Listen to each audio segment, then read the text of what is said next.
Welcome to APTS 5 news. Tailors కు ఇళ్ల స్థలాలు సంక్షేమ పథకాలు అమలు చేయాలి. టైలర్స్ డే సందర్భంగా తహసీల్దార్ కు వినతి పత్రం ఇచ్చిన టైలర్స్ యూనియన్ నాయకులు.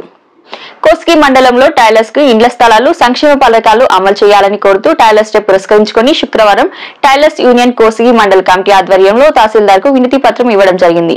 ఈ సందర్భంగా టైలర్స్ యూనియన్ నాయకులు కృష్ణ, నర్సిరెడ్డి, వీరేష్లు మాట్లాడుతూ కోసిగిలో దాదాపు 200 మంది టైలర్ వృత్తి చేసుకుని జీవనం సాగిస్తున్నారని, ఇందులో చాలా మందికి సొంత ఇల్లు లేవని, బాడుగ ఇంట్లో జీవనం సాగిస్తున్నారని, ప్రస్తుత పరిస్థితులలో టైలర్ వృత్తి చాలా కష్టంగా మారిందని, మెటీరియల్ రేట్లు పెరిగి మరోపక్క రెడీమేడ్ బట్టలు రావడం వల్ల టైలర్స్ కి సంవత్సరం పొడవునా పనులు లేక కేవలం 3 నెలలు మాత్రమే పనులు ఉంటాయని, దీనివల్ల ఇంటి అద్దెలు, కుటుంబ పోషణ భారమైపోతుందని వారు ఆవేదన వ్యక్తం చేశారు. ఇప్పటికైనా ప్రభుత్వం టైలర్స్ ఇబ్బందులను గుర్తించి టైలర్లకు సంక్షేమ పథకాలు అమలు చేయాలని, అదేవిధంగా ఇండ్లు లేని వారికి ఇండ్ల స్థలాలు, పక్కా గృహాలు మంజూరు చేయాలని వారు ప్రభుత్వాన్ని డిమాండ్ చేశారు. అనంతరం డిమాండ్స్ తో కూడిన వినతి పత్రాన్ని తహసీల్దార్ రుద్రగౌడ్ కు అందజేయడం జరిగింది. ఈ కార్యక్రమంలో టైలర్ యూనియన్ నాయకులు, సభ్యులు మల్లేష్, తిక్కన, హరికృష్ణ, రాజేష్, ఈరేష్, రాముడు, మహేష్, మాదేవ, ఉలిగయ్య, మారయ్య తదితరులు పాల్గొనడం జరిగింది. ఈరోజు ఫిబ్రవరి 28వ తేదీ.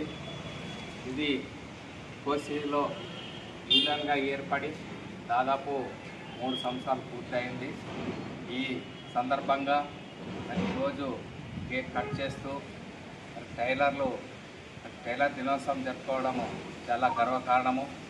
ఈ టైలర్లు అనేక జీవన ఉపాధిలో టైలర్లతో జీవనం కొనసాగిస్తూ అనేక సమస్యలతో ఇబ్బంది పడుతూ ఉన్నారు. అది గత ప్రభుత్వము టైలర్కి అరకొరగా సాయం చేసింది. ఈ ప్రభుత్వము ఇప్పటివరకు టైలర్కి ఎలాంటి సహాయ సహకారం చేసే పరిస్థితి కనబడడం లేదు.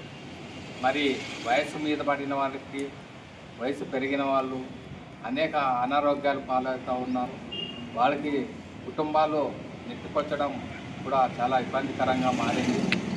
ఏమైనా ప్రభుత్వము ఈ టైలర్ కార్మికులను దృష్టిలో ఉంచుకొని ఎలాంటి షరతులు లేకుండా, ఎలాంటి షరతులు వర్తించుకోకుండా టైలర్లు 50 టైలర్లకి పింఛన్ మంజూరు చేయాలని చెప్పేసి మేము ప్రభుత్వాన్ని డిమాండ్ చేస్తూ ఉన్నాం.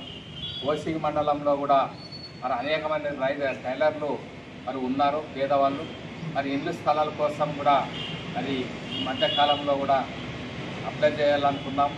మరి దీనికి కూడా మా ప్రభుత్వం సహాయ సహకారాలు అందించి ఆ టైలర్లకు కూడా మరి స్థలాలు కేటాయించాలని చెప్పేసి టైలర్ సంఘం తరఫున మేము ప్రభుత్వాన్ని డిమాండ్ చేస్తూ ఉన్నాం.